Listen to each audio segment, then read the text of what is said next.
अरे यारो, एक मजेदार कहानी सुनने के लिए तैयार हो? आज मैं आपको गधा और धोबी की कहानी सुनाने वाली हूँ।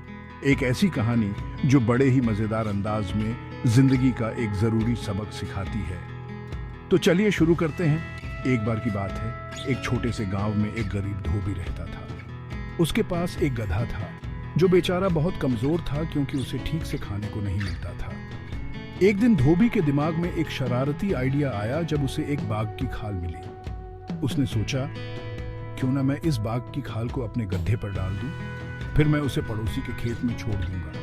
किसान उसे असली बाघ समझेंगे और दूर रहेंगे और मेरा गधा दिल खोलकर चारा खा सकेगा। उसने फटाफट अपना प्लान शुरू कर दिया और यकीन मानिए, ये प्लान काम कर गया।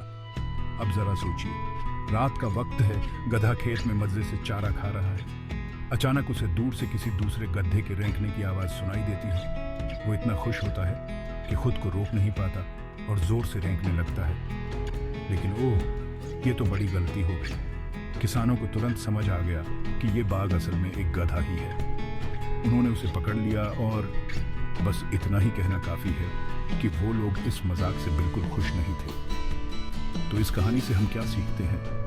सीधी सी बात है, कभी भी अपनी असलियत को छुपाने की कोशिश मत करो। सच्चा होना हमेशा बेहतर होता है, क्योंकि आखिरकार सच्चाई तो सामने आ ही जाती है। और कौन जाने, हो सकता है कि सच्चे रहने से किसी भेष से ज्यादा दोस्त और खुशियां मिले। तो बस इतना ही दोस्तों, एक मजेदार कहानी एक दमदार संदेश के साथ। याद रखना, हमेशा वैसे ही रहो जैसे तुम हो। अगली बार तक मुस्कुराते रहो और मस्त रहो।